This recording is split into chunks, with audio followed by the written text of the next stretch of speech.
everyone, it's Susan, VSG Susie. Today is July 25th. I'm kind of looking down because I have stuff written down. I am 2 weeks post-op VGS, or vertical sleeve gastrectomy surgery, and I'm doing great. I returned to work yesterday, and it was a little hairy, but for the most part, it was fine. Of course, yeah, you're dealing with a little bit of tenderness, a little bit of fatigue, but other than that, things are great. I'll get right into my stats really quick. So post-surgery, when I first met with my doctor, I weighed 325. The day before surgery, I weighed 321. And today, being July 25th, 2 weeks after my surgery, I weigh 294. So I've lost a total of 27 pounds in 2 weeks since my surgery.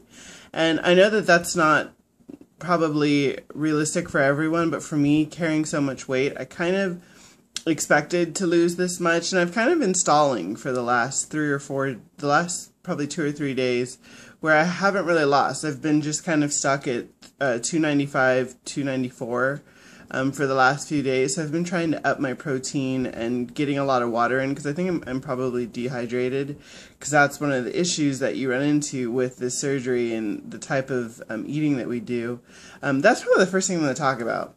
One of the issues that I'm having is because you're not supposed to eat, for at least by my nutrition standards, you're not supposed to eat a half an hour before or half an hour after. So for me, there's like an hour window that you can't really drink, and you're eating every 2 to 3 hours. So for me, it's hard for me to drink in those periods and to get enough liquids in. And then also my stomach's been upset, so I've been drinking just protein shakes, trying to make sure that I keep my protein up.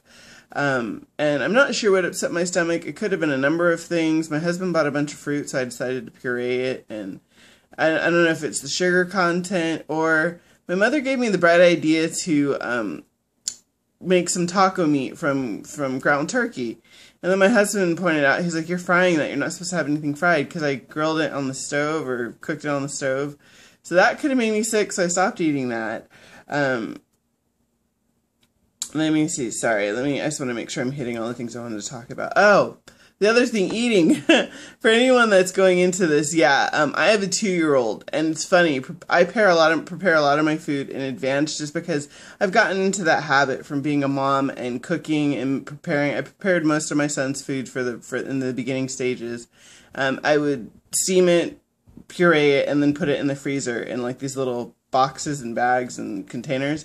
Well, I still have a lot of those containers, and it's just ironic that his sizing was exactly 4 ounces. Well, that's what we're supposed to eat. So I've been pre-making a lot of stuff, like I've been baking salmon, and then I'll puree it and put it in the container, so it's already measured out. For me, I like convenient, so it's convenient for me to grab the salmon, stick it in the microwave, eat it, and it's good to go. Also, a recipe that I did last night, there's a site that someone on one of the chat boards brought to my attention called eggworks.com, or I think I just put Eggworks into Facebook, and if you go down down the menu on the left hand side, you'll actually see where it says puree diet. I guess it's a weight loss website for weight loss patients, weight loss surgery patients, and on the left hand side she has a puree menu. Well, last night I cooked her pot roast. Oh my goodness, it's good. I put it in the crock pot last night. It's really simple. It's just like a 3 to 4 pound chuck roast, some cream of chicken, I know, and then an onion soup mix. You put the cream of chicken on top. First you brown the chuck roast on each side, then you put it in the crock pot. You put a can of cream of chicken just on the top of the chuck roast or whatever, and then you put the Lipton onion mix just on top of it, and then you actually drizzle 1/4 cup of white wine around the edges, and you cook it for 7 hours. After 6 hours, if you want, you can add 1/4 cup of peas and 1/4 cup of frozen carrots, and also I think she said mushrooms. I didn't add the mushrooms. What I actually did is I just let it cook all night on low, and then I added the carrots and the peas right at the very end as it was still warm, and it was fine. And it actually was kind of weird when I put the peas in. It coagulated or made a lot of the fat that was liquid hard. So I actually took out a lot of the fat that way because I put extra vegetables in because they were frozen. I don't know if that makes sense, but that was one of my little tricks because I know that's always a concern for weight loss patients is the fat content. But I would highly recommend, I probably did a horrible job explaining it, but if you are interested in it, go to EggWorks, either look it up on Facebook, or I think you can just go to it by Googling it. And it's under the puree area. If you go down the left-hand side, you'll see it, and it gives you a bunch of different drop-downs, and go to puree, and it's in there. So, yeah, that's talking about that. Yeah, and I know a lot of people say it's better to eat than to drink your protein, but for me, because my stomach's been upset, I've been drinking a lot of protein just to make sure that I get my protein in. And, of course, I love the Premier shakes. What else? Upset stomach. Sorry.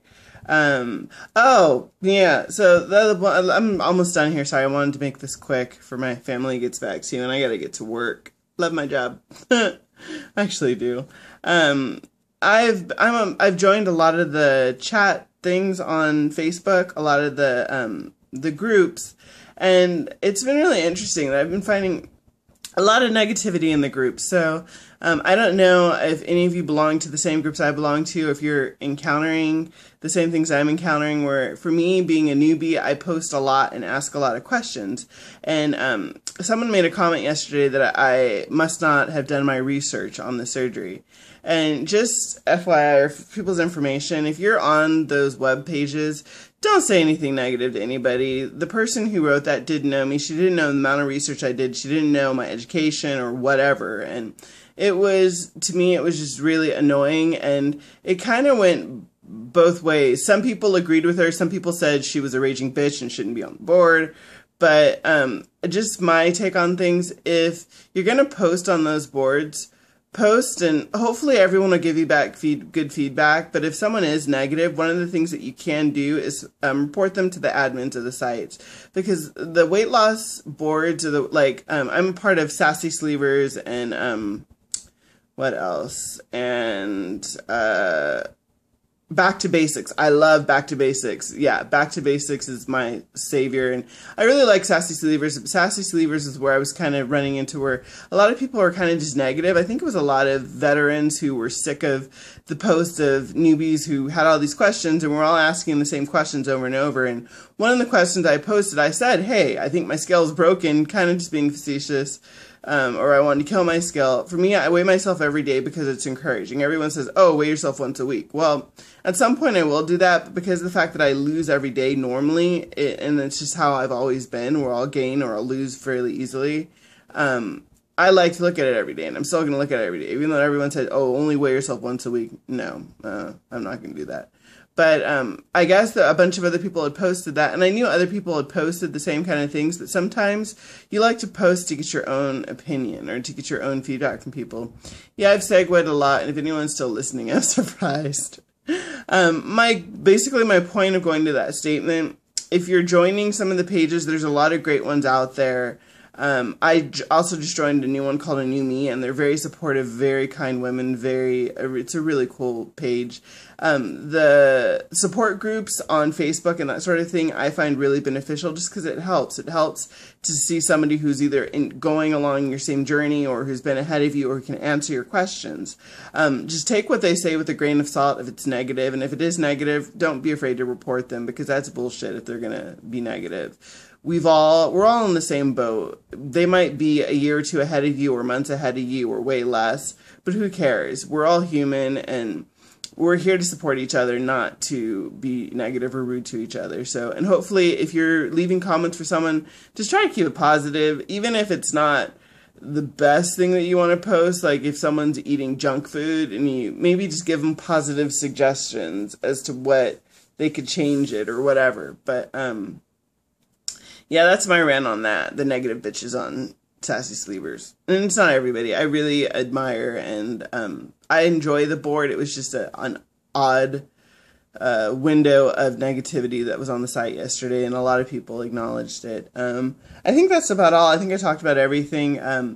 I still haven't done my measurements since the surgery. I still haven't taken more pictures. I know I probably look a little thinner, but because I weigh so much, because my weight's so high, it's one of those things where I'll have to lose twice the amount of weight that someone will that's 100 pounds under me for it to really show. Oh, my husband's here, so I'm gonna go. Bye.